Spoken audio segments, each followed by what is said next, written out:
So आपण सुरू करूया आजची test. So I will share the screen. मी स्क्रीन शेअर करतो. वेट.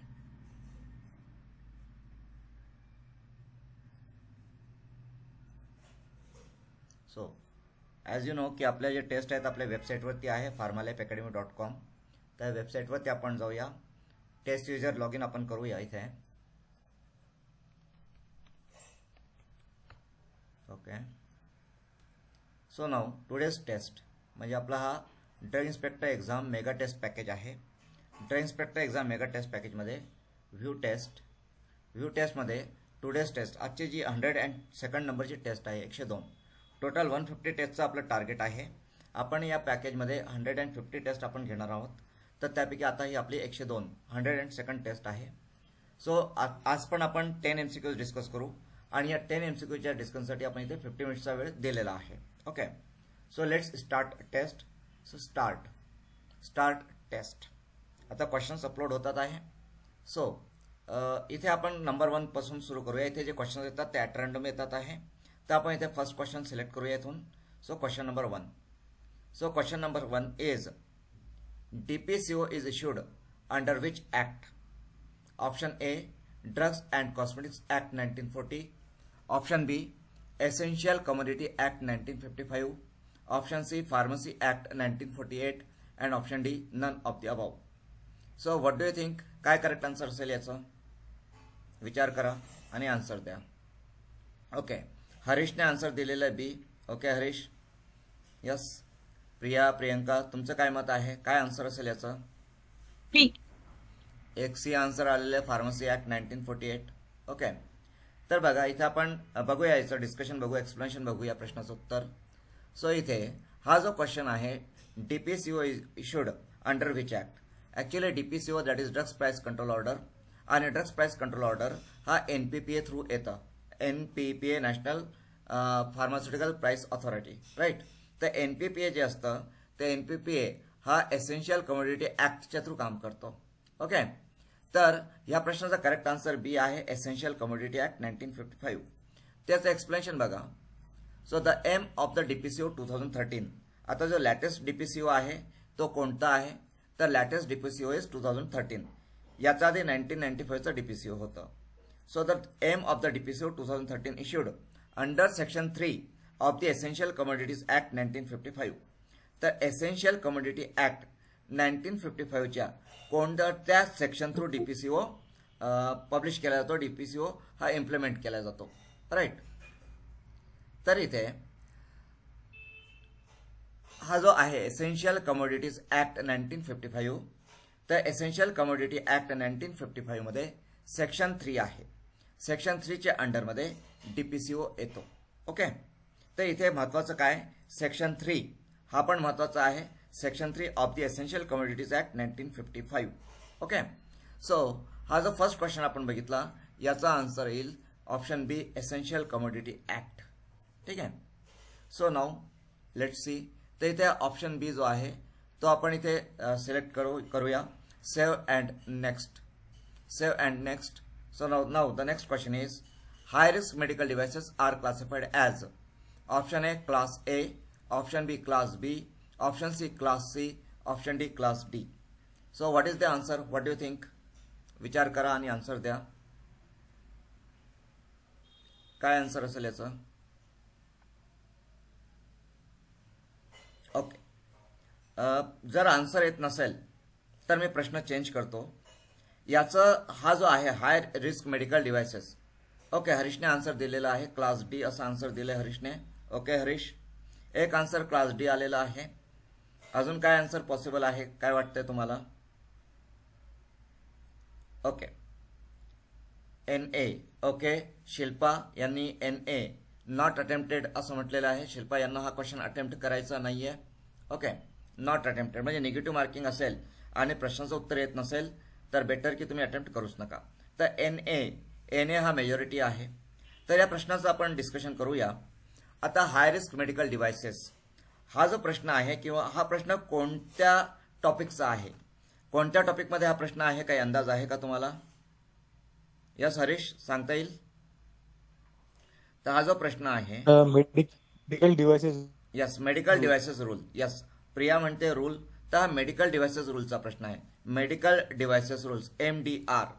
तर मेडिकल डिव्हाइसेस रूल्स 2017 जो आहे, मेडिकल डिव्हाइसेस रूल्स 2017, तर मेडिकल डिव्हाइसेस रूल 2017 मध्ये शेड्यूल 1 आहे. शेड्यूल 1 मध्ये क्लासिफिकेशन ऑफ मेडिकल डिव्हाइसेस दिलेले आहेत. आणि क्लासिफिकेशन ऑफ मेडिकल डिव्हाइसेस म्हणजे पर्टिक्युलरली शेड्यूल 1 जो आहे मेडिकल डिव्हाइसेस रूलमध्ये, तिथे पॅरामीटर्स दिलेले आहेत. ओके, मेडिकल डिव्हाइसेसचं जे क्लासिफिकेशन आहे, तर त्याचे जे पॅरामीटर्स आहेत, ते पॅरामीटर्स मेडिकल डिव्हाइसेस रूल्समध्ये शेड्यूल 1 मध्ये दिलेले आहेत. तर याचं एक्सप्लेनेशन आपण बघूया. सो बघा, so high risk medical devices are classified as option A class A, option B class B, option C class C, and option D class D. So the correct answer is option D class D. High risk medical devices जे असतात ते class D असतात. Okay, तर काय म्हटलेलं बघा इथे. So rule 4 of the medical devices rule 2017 classifies medical devices. तर मेडिकल डिव्हाइसेस रूलमध्ये रूल नंबर 4 आहे, जो की मेडिकल डिव्हाइसेसला क्लासिफाय करतो class A, class B, class C, class D मध्ये. पण हे जे रूल आहे, तर याचे पॅरामीटर्स काय, म्हणजे मेडिकल डिव्हाइसेसला low risk, low moderate risk, moderate high risk आणि हाय रिस्क अशा क्लासेसमध्ये क्लासिफाय केलं जातं. तर याचे जे पॅरामीटर्स आहेत, ते parameters schedule 1 of the medical devices रूलमध्ये दिलेले आहेत. मी याला पुढे रीड करतो. तर medical devices other than in vitro diagnostics, other than in vitro diagnostic medical devices shall be classified on the basis of parameters specified in part 1 of the first schedule in the following classes namely. तर part 1 जो आहे first schedule of medical devices rules 2017, त्याचा जो part 1 आहे, त्याच्यामध्ये in vitro diagnostic medical devices other than in vitro diagnostic medical डिव्हाइसेसचं classification दिलेलं आहे. कशा प्रकारे क्लासिफाय केलेलं आहे, तर low risk medical devices class A मध्ये, low moderate risk medical devices class B मध्ये, low moderate high risk medical devices class C मध्ये, आणि high risk medical devices class D मध्ये. ओके, तर हाय रिस्क क्लास डी मध्ये येतात. तर जर in vitro diagnostic medical devices असतील, तर इन विट्रो डायग्नोस्टिक मेडिकल डिव्हाइसेससाठी part 2 of the first schedule आहे, part 2 of the first schedule. Okay, आणि याच्यामध्ये पण सेम आहे, low risk class A, low moderate risk class B, moderate high risk class C, and high risk class D, असं एक classification आहे. Okay, तर इथे आपला हा जो क्वेश्चन होता, question number 2. So the question number 2 was high risk medical devices are classified as. तर मोस्ट ऑफ द स्टुडंट्सने NA आन्सर दिलं होतं, नॉट अटेम्प्टेड. हरीशने डी आन्सर दिलं होतं, class D. Harish correct answer आहे. आता ज्यांनी इथे NA आन्सर दिलं होतं, म्हणजे त्यांनी हा जो मेडिकल डिव्हाइसेस रूल आहे ते स्टडी केलेलं नाहीये अजून, असं याचा अर्थ होतो. ठीक आहे, तर इथे मी सेव्ह अँड नेक्स्ट करतो. आता आपण नेक्स्ट क्वेश्चनवरती जाणार आहोत. So now the next question, third question. Schedule L1 was introduced into the drugs and cosmetics rules 1945 to cover which aspect? Option A, good manufacturing practices GMP, option B, good laboratory practices GLP, option C, clinical trial guidelines, and option D, pharmacovigilance requirements. So think over it and answer. द्या answer, विचार करा आणि answer द्या. Yes, majority answer B आलेला आहे. Yes Ganesh, Priya, Harish, yes majority answer B आलेला आहे. Yes, प्रियंकाने पण बी आन्सर दिलेला आहे. म्हणजे आता याच्यावरून असं क्लिअर होत आहे की शेड्यूल्स तुम्ही व्यवस्थित स्टडी केलेले आहेत. म्हणजे ड्रग रूल्स 1945 मध्ये जे शेड्यूल्स आहेत, तर त्या शेड्यूल्स तुमचे व्यवस्थित कव्हर तुम्ही केलेले आहेत. हा तुम्ही करेक्ट आन्सर दिलेला आहे. फक्त इथे क्वेश्चनमध्ये एक चेंज कसं पाहिजे. आता हा जो क्वेश्चन आहे, so schedule L1 was introduce into the drugs and cosmetic rules 1945 असं म्हटलेलं आहे. आता हा ड्रग्स अँड कॉस्मेटिक रूल्स 1945 नाहीये. आता तो काय आहे, तर ओनली ड्रग्स रूल्स 1945 आहे. ड्रग्स रूल्स सेपरेट आहेत आणि कॉस्मेटिक रूल्स सेपरेट आहेत. तर इथे आपल्याला शेड्यूल L1 जो आहे, शेड्यूल L1 हा आपला कॉस्मेटिक रूल्सचा पार्ट आहे का, तर शेड्यूल L1 हा कॉस्मेटिक रूल्सचा पार्ट नाहीये. त्यामुळे इथे cosmetic rules it is not good, म्हणजे इथे कॉस्मेटिक रूल्स येणारच नाहीये. इथे फक्त ड्रग रूल्स येणार आहे. आता शेड्यूल L1 असेल किंवा शेड्यूल M2 असेल, तर हे आता कॉस्मेटिक रूल्सचे पार्ट नाही आहेत. ओके, कॉस्मेटिक्स रूल्स डिफरंट आहे. कॉस्मेटिक्स रूल्समध्ये जे शेड्यूल आहेत तर first schedule, second schedule, third schedule, fourth schedule, fifth schedule, six schedule, 7, 8, 9, 10, 11 असे शेड्यूल्स आहेत कॉस्मेटिक्स रूल्समध्ये. तर ड्रग्ज रूल्समध्ये schedule A, schedule B, schedule C, schedule D, schedule E1, schedule F, part 12B, part 12C, part 12D, schedule FF, schedule G, schedule H, schedule H1, schedule H2 असे schedules drugs रूल्समध्ये आहेत. तर schedule L1 जो आहे तो drug रूल्समध्ये जाईल, cosmetics रूल्समध्ये तो जाणार नाही. कॉस्मेटिक्स रूल्समध्ये पण गुड लॅबोरेटरी प्रॅक्टिसेस आहेत, बट आय थिंक की त्याचा जो शेड्यूल आहे तो शेड्यूल 9 किंवा 10 असं काहीतरी आहे ते शेड्यूल नंबर. ओके, तर याचं आपण डिस्क्रिप्शन बघूया. So let's discuss it. तर इथे आपला जो क्वेश्चन होता की schedule L1 was introduced into the drugs and cosmetics rules 1945 to cover which aspect. So तर याचं करेक्ट आन्सर आहे option B, schedule good laboratory practices. आपण सर्वांनी करेक्ट आन्सर दिलेला आहे. So explanation, schedule L1 that is good laboratory practices and requirements of premises and equipment, हे याचं total शेड्यूलचं नाव टायटल आहे. शेड्यूल L1चं फुल टायटल काय? So good laboratory practices and requirements of premises and equipment. Okay, now आपण next क्वेश्चनवरती जाऊया. Okay, so save and next. So the next question is orphan drug means a drug intended to treat a condition which affects not more than dash persons in India. Option A 50,000 person, option B 5 lakhs, option C 5 million, option D 10 million.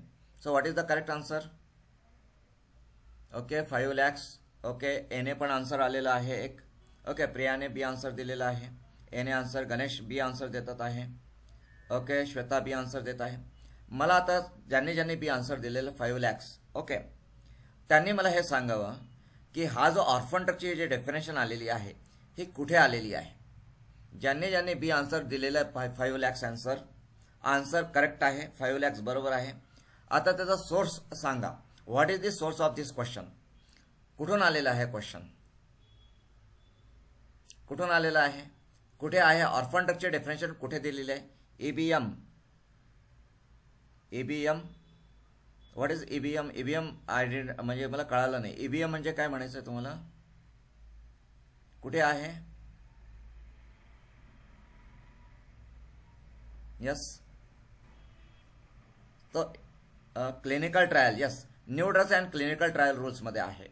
Clinical trial, new drugs and clinical trial rules जो आहे AND city जो आहे, new drugs evidence based medicine. Evidence based medicine म्हणण्यापेक्षा it is defined, orphan drug is defined under new drugs and clinical trials rules 2019. Okay, कुठे define केलेला आहे?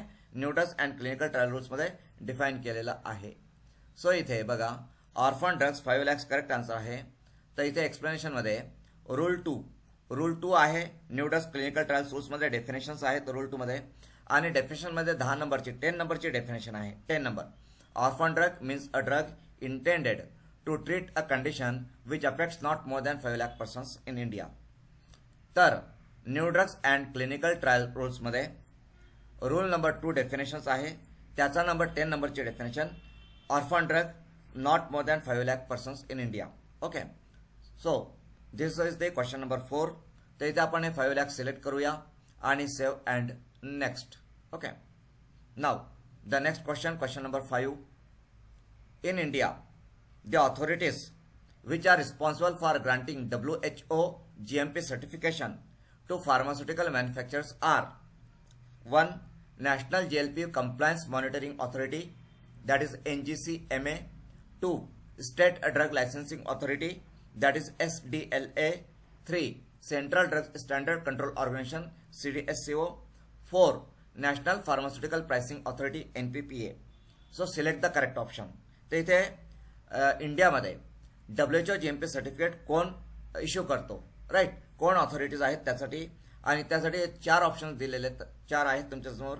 First is NGCMA, second SDLA, third CDSCO, fourth NPPA. So select the correct option. So सांगा. Yes, एक answer A आलेला आहे. ए answer आलेला आहे. Okay, म्हणजे इथे मेजॉरिटी जे आहे ते म्हणतात 3 ओनली. 3 म्हणजे काय? Central drug standard control organisation. तर ॲक्च्युली आता हे जे आहे WHO GMP सर्टिफिकेशन, तर याच्यासाठी अप्लिकेशन जे करावं लागतं ते अप्लिकेशन कुठे करावं लागतं. आता एक आन्सर सी आलेलं आहे या शिल्पा मगदूम यांनी सी आन्सर दिलेला आहे. म्हणजे शिल्पा यांचं म्हणणं आहे की स्टेट ड्रग लायसन्सिंग ऑथॉरिटी आणि central drug standard control organisation दोन्ही पण ओके हे दोन्ही कडे अप्लाय केलं जाऊ शकतं. दोन्ही ऑथॉरिटीज आहेत.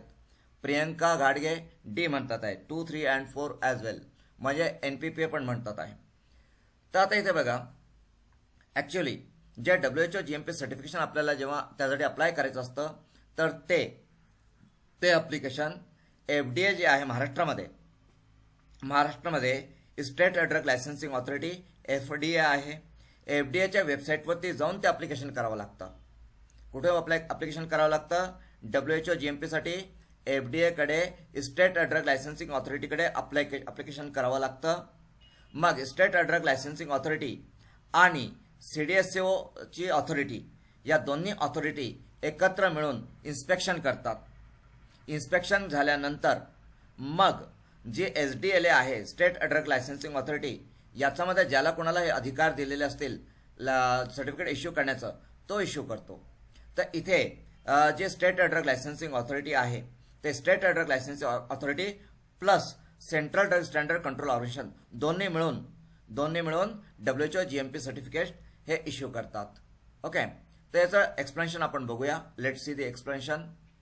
तर बघा इथे सो एक्सप्लेनेशनमध्ये so in India the authorities which are responsible for granting WHO GMP certification to pharmaceutical manufacturers are, तर जे रिस्पॉन्सिबल आहे तर those are state drug licensing authority and central drug standard control organisation both, दोन्ही पण म्हणजे responsible आहेत इथे. Okay, so जो सी ऑप्शन आहे that is the correct one आणि हा आन्सर आपला आला होता. आता आय थिंक शिल्पाने हा आन्सर दिलेला होता. ओके, आता याचं एक्सप्लेनेशन बघा जे काही मी इथे एक्सप्लेन केलेलं आहे.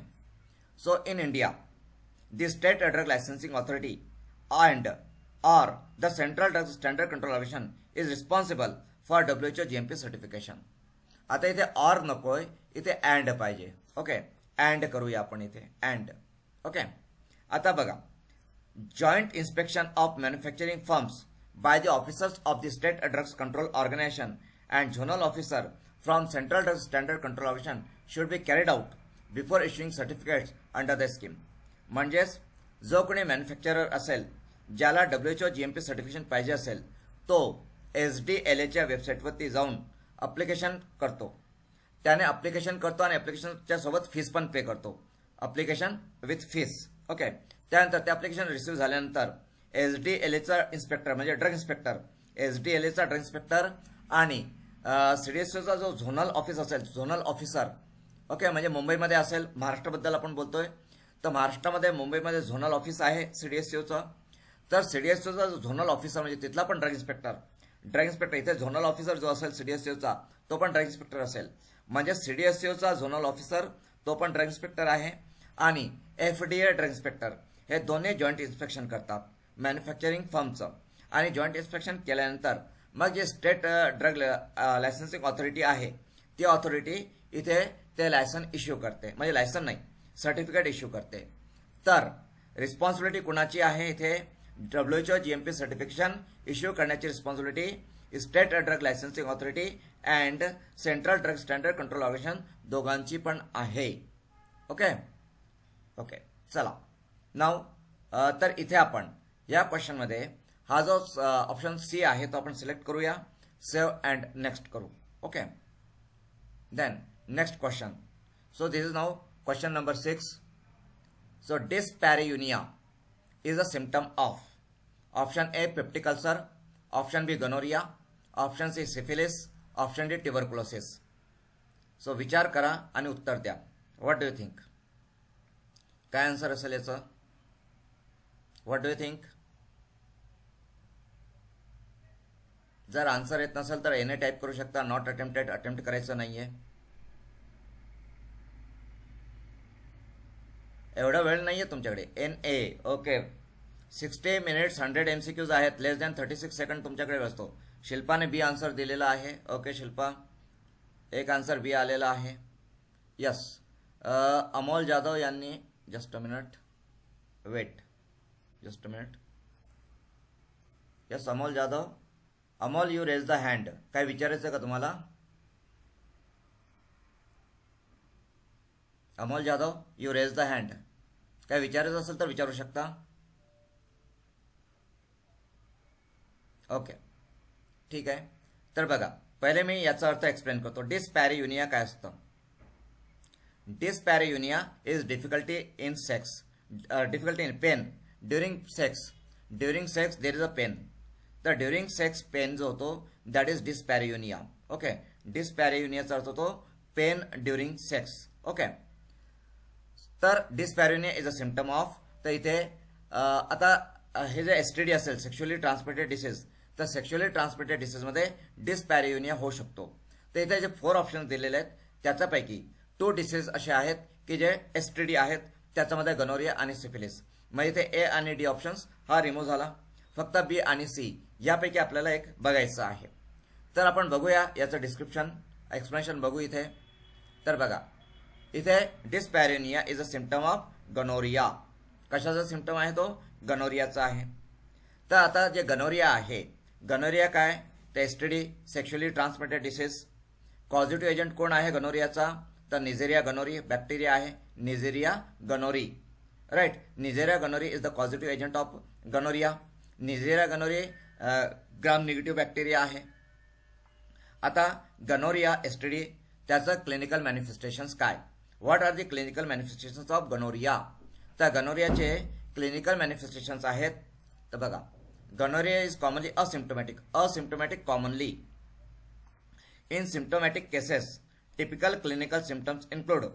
ते इन्क्लूड तर वुमेनमध्ये, त्यानंतर मेनमध्ये. Okay, women and men. तर वुमेनमध्ये काय सिम्पटम्स असू शकतात गनोरियाचे?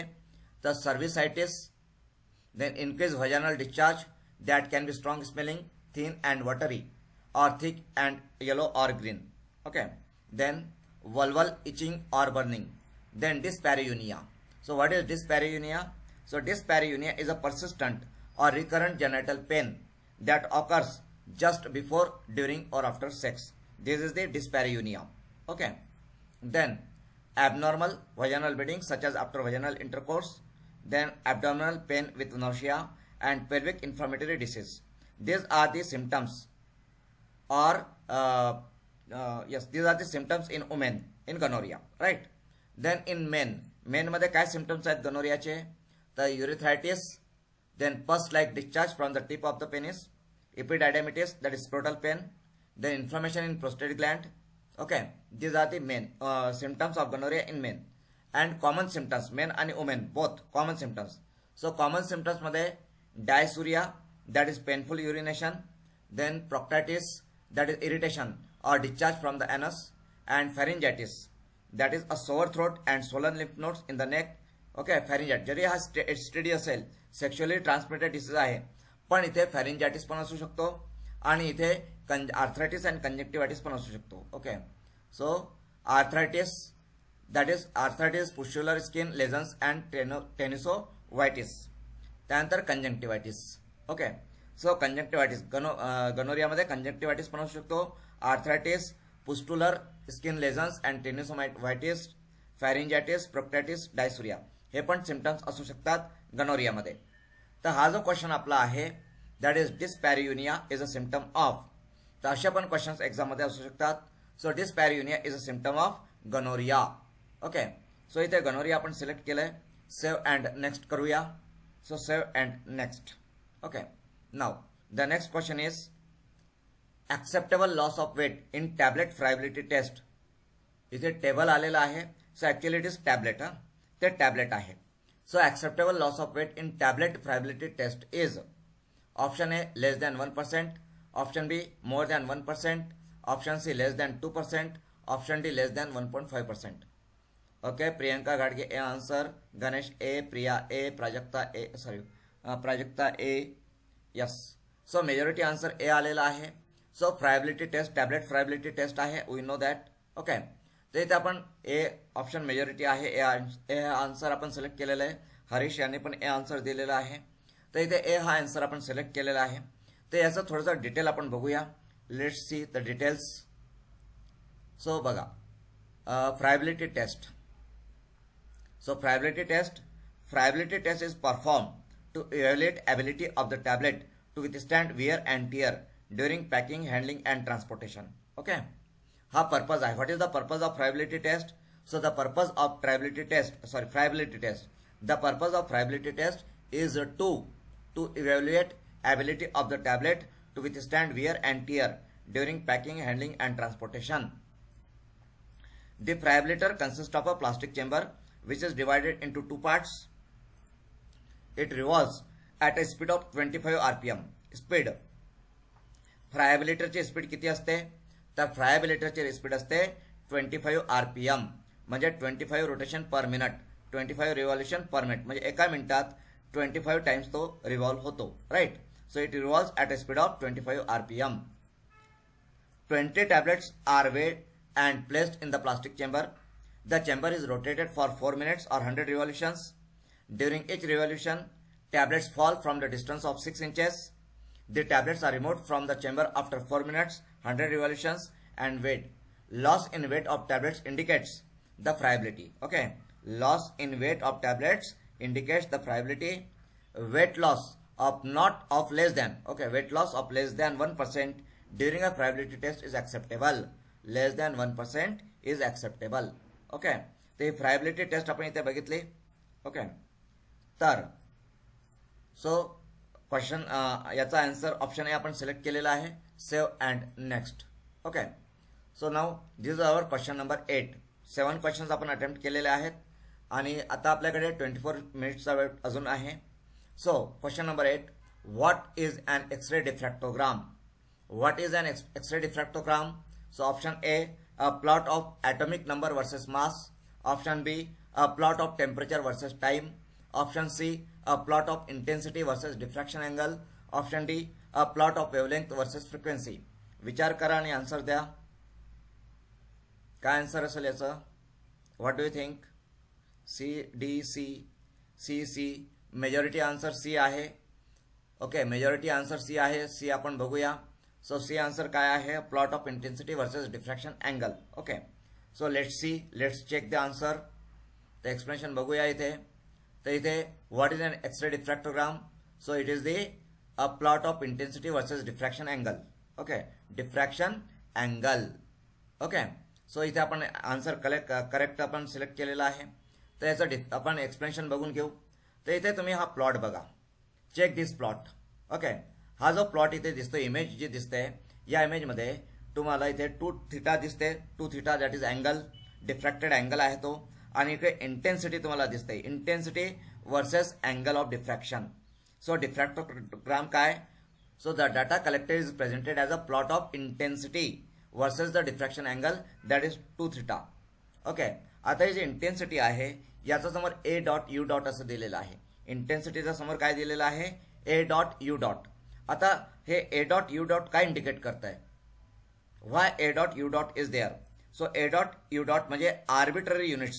दीज आर आर्बिट्ररी युनिट्स, म्हणजे एक्झॅक्ट जी इंटेन्सिटी असते ती इंटेन्सिटी इथे कन्सिडर केल्या जात नाही. तर ओव्हरऑल इंटेन्सिटी जी काही असेल त्याच्यामध्ये जी काही मॅक्झिमम इंटेन्सिटी असते ती 100% कन्सिडर केल्या जाते आणि त्याच्या कंपॅरिझनमध्ये बाकीच्या इंटेन्सिटीज असतात. मग इथे जी इंटेन्सिटी असते ती ॲब्सोल्यूट नसते, रिलेटिव्ह इंटेन्सिटी असते. इंटेन्सिटीज जे असतात इथे those are relative, not the absolute, आणि त्या नॉर्मलाइज केल्या जातात. जर तुम्हाला माहिती आहे का आता DMARचा रिझल्ट असेल तर DMARमध्ये नॉर्मलायझेशन आहे. काय आहे? नॉर्मलायझेशन. मेनी ज्या काही एक्झाम्स असतात आपल्या रिक्रुटमेंट एक्झाम्स, तर त्याच्यामध्ये नॉर्मलायझेशन होत असतं. जीपॅटमध्ये पण नॉर्मलायझेशन आहे. तर इथे पण या ज्या इंटेन्सिटीज इथे आलेल्या आहेत, म्हणजे हा जो प्लॉट आपल्याला दिसतोय, म्हणजे जो आपला डिफ्रॅक्टोमीटर जो काही असेल तर त्या मॉनिटर आपल्याला जे काही दाखवतो तर त्याच्यामध्ये ज्या इंटेन्सिटी दाखवल्या जातात त्या ॲब्सोल्यूट इंटेन्सिटी नसून त्या नॉर्मलाइज केलेल्या इंटेन्सिटी असतात, नॉर्मलाइज्ड. तर इथे जे ए डॉट यू डॉट दाखवलेलं आहे म्हणजे इंटेन्सिटीच्या पुढे ते काय आहे? तर त्याचा अर्थ होतो की इंटेन्सिटीज आर नॉर्मलाइज्ड आणि जे हायेस्ट इंटेन्सिटी असेल त्याला 100% कन्सिडर केलं जाईल, त्याच्या कंपॅरिझनमध्ये बाकीच्या इंटेन्सिटीज असतील. ओके, असं याचा अर्थ होतो. तर इथे आपण हे डिफ्रॅक्टोग्राम आपण इथे बघितलंय. ठीक आहे. नाव सो इथे आपण ऑप्शन सी सिलेक्ट केलंय. तर सेव्ह अँड नेक्स्ट. ओके, चला पुढे जाऊया. Save and next. Now this is our 9th question. So 9 नंबरचा question. So the base pair GC is more stable and stronger than AT in DNA due to option A 2 covalent bonds in GC, option B 2 hydrogen bonds in GC, option C 3 covalent bonds in GC, option D 3 hydrogen bonds in GC. So what is the correct answer? D. Okay, yes, okay. एक एने पण answer आलेला आहे. एने answer, D answer आलेला आहे. Okay okay, D गणेशने पण D answer दिलेला आहे. यस, सो इथे मेजॉरिटी आन्सर डी आहे. एक आन्सर एने पण आलेला आहे. तर हा जो प्रश्न आहे हा Watson and Crick model of DNA आहे. डीएनए स्ट्रक्चर आहे. डीएनएचा वॉटसन अँड क्रिक मॉडेल आहे. तर डीएनएचा वॉटसन अँड क्रिक मॉडेल आपल्याला माहितीच आहे. त्याच्यामध्ये GC आणि AT हे पेअर असतात. GC आणि AT हे नायट्रोजिनियस बेसेस आहेत. Nitrogenous bases. G for guanine, C for cytosine, A for adenine, T for thiamine.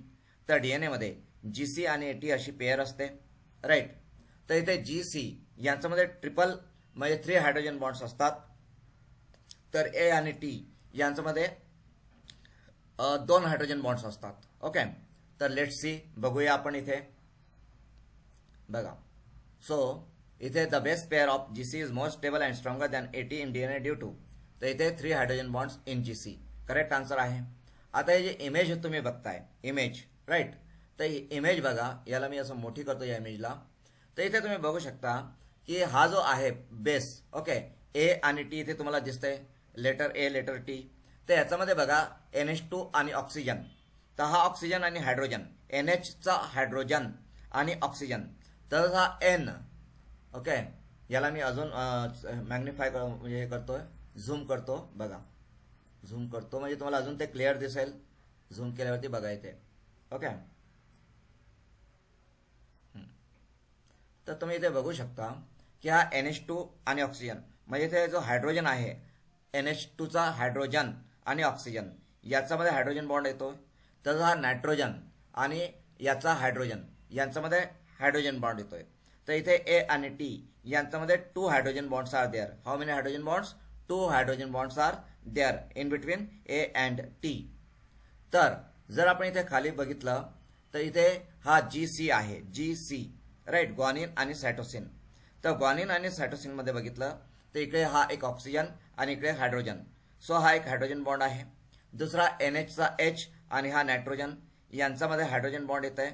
आणि तिसरा इथे NH2चा H आणि हा ऑक्सिजन इथे हायड्रोजन बॉन्ड येत आहे. तर इथे GC मध्ये 3 हायड्रोजन बॉन्ड्स आहेत. There are 3 hydrogen bonds in G and C, in between G and C. So GC bond is stronger as compared to AT, right? Okay, तर याच्यासाठी आपल्याला काय बघावं लागेल तर डीएनएचं जे स्ट्रक्चर आहे, ओके, ते स्ट्रक्चर आपण बघायला पाहिजे. तर बघा इथे the 2 strands are held together by hydrogen bonds formed by complementary base pairs CG, AT, TA and GC. The GC pair has 3 hydrogen bonds while AT pair has 2 hydrogen bonds. Okay, तर इथे आपण हे DNA structure बघितलंय. तर आपला जो question आहे the best pair GC is more stable and stronger than AT in DNA due to 3 hydrogen bonds in GC. तर करेक्ट आन्सर आहे. तर आपण याला सेव्ह अँड नेक्स्ट करूया. आता सेव्ह अँड नेक्स्ट केल्यानंतर this is our last question. आपला last question आहे हा. सो इथे question is the conversion of alanine to glucose is term as. Option A glycolysis, option B gluconeogenesis, option C oxidative decarboxylation and option D specific dynamic action. So what is the correct answer सांगा. Okay, B answer आलेलं आहे प्रियाचं. Shilpa B answer दिलेला आहे. Yes, Priyanka, okay, Priyanka Gaikwad B answer. Priyanka घाटगे बी answer. Yes, तर इथे बी answer majority स्टुडंट्सने select केलेले, सगळ्यांनी बी आन्सर सिलेक्ट केलेला आहे. तर याचं एक्सप्लेनेशन आपण बघून घेऊ इथे. तर इथे एक्सप्लेनेशनमध्ये बघा. So the conversion of alanine to glucose is term as gluconeogenesis. That is the correct answer. Okay, so what is the definition of gluconeogenesis? So gluconeogenesis is the process of synthesis of glucose from non carbohydrate sources. Okay, काय म्हटलेलं आहे? Synthesis of glucose from non carbohydrate sources such as amino acids, lactic acid and glycerol etcetera. तर इथे ॲलॅनिन हा amino acid आहे आणि अलानिनचं जर म्हणजेच अमायनो ॲसिडचं ग्लुकोजमध्ये कन्व्हर्जन होतं आहे, म्हणजे नॉन कार्बोहायड्रेटचं ग्लुकोजमध्ये कन्व्हर्जन होतं आहे. That's why it is gluconeogenesis. तर इथे आपलं हे जे आन्सर आहे this is the correct one. तर याला आपण सेव्ह अँड नेक्स्ट करूया. Okay, save and next. Okay okay, तर आता इथे आपले सगळे क्वेश्चन झालेले आहेत. तर आपण इथे फिनिश टेस्ट करूया. Okay, finish test. So this is the finish test. Okay, so now result. So total questions 10, correct answer 10, wrong answer 0, unattempted 0, score 40. आणि इथे आपला डिटेल ॲनालिसिस आलेला आहे. तर आज आपण आपली तिसरी टेस्ट होती. एव्हरी सॅटर्डेला आपण टेस्ट घेतोय. तर आपली ही आजची थर्ड टेस्ट होती. ओके, तर ही टेस्ट आपण इथे सॉल्व केलेली आहे, आज आपण ट्राय केलेली आहे. आता याच्यानंतर आपण काही डिस्कशन करूया. म्हणजे तुम्ही आता स्टडी करताय, स्टडी करत असताना तुम्हाला जर काही प्रॉब्लेम असतील, काही डाऊट असतील, काही क्वेरीज असतील, काही सजेशन्स असतील तर ते तुम्ही इथे विचारू शकता. आपण इथे डिस्कस करू शकतो. तर कोणाला काही क्वेरीज आहेत का, काय विचारायचं आहे का सांगा. यस,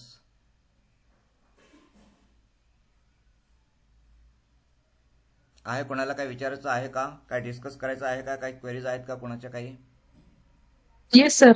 हां बोला, विचारा प्रियंका. सर आपण ह्या ज्या टेस्ट सॉल्व्ह करून घेतो ना आपण, हम्म. तर त्या नेक्स्ट टाइमला सॉल्व्ह करण्यासाठी आपण प्रिंट हा ऑप्शन नाहीये आपल्याकडे. मग ते आम्हाला पीडीएफ फॉर्मॅटमध्ये देऊ शकता का, म्हणजे जेणेकरून आम्ही प्रिंट घेऊ शकू? आपल्या हे जे काही एमसीक्यूज आहेत ते आपल्या बुकमध्ये पण आहेत. ओके, आणि बुकमध्ये एमसीक्यूज दिलेलेच आहेत. आणि याचं PDF तर तुम्हाला तसं अवेलेबल नाही आहे.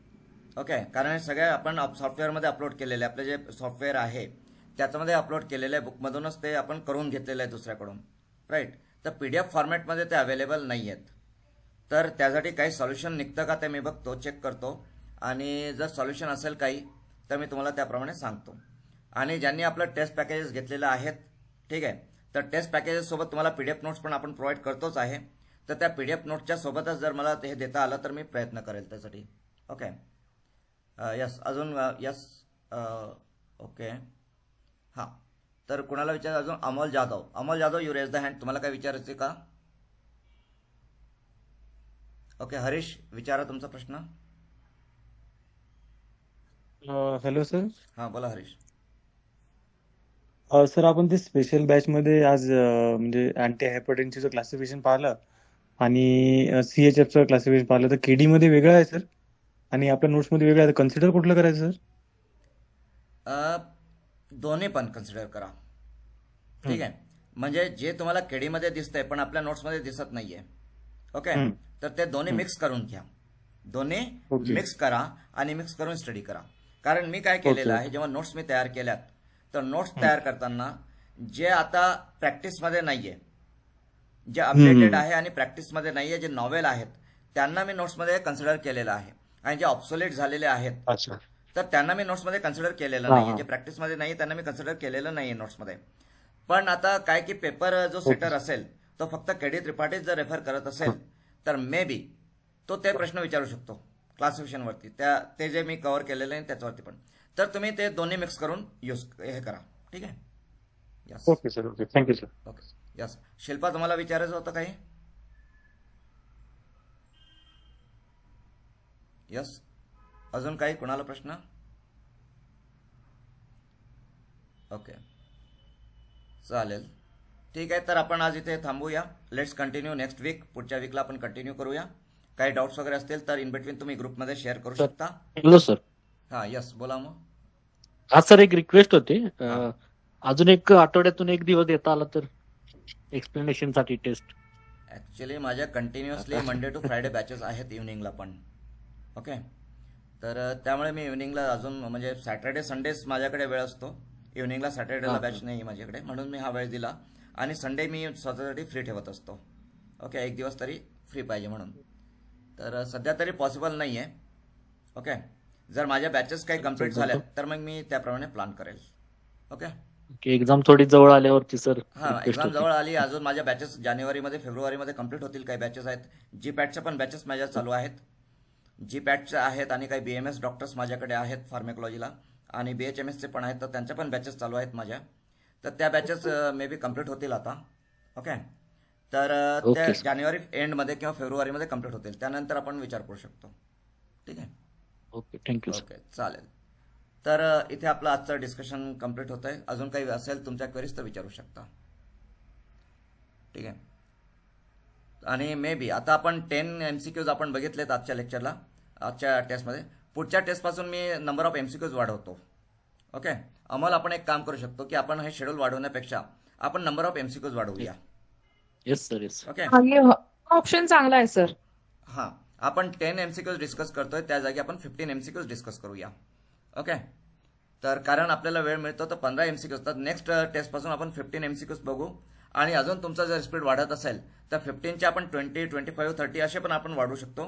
तुमच्या स्पीडवरती डिपेंड करतात ते. ठीक आहे. तर चालेल चाल सर, चालेल. म्हणजे असं पण व्हायला नको की आपण खूप जास्त कव्हर करतोय आणि ते तुमच्या डोक्यावरून जात आहे, असं पण व्हायला नको. ठीक आहे. तर आपण पुढच्या याला म्हणजे 10च्या जागी 15 MCQs आपण डिस्कस करणार. ठीक आहे, चालेल. तर आज आपण इथे थांबूया. Let's continue next week. Have a good day, good night. Okay, thank you.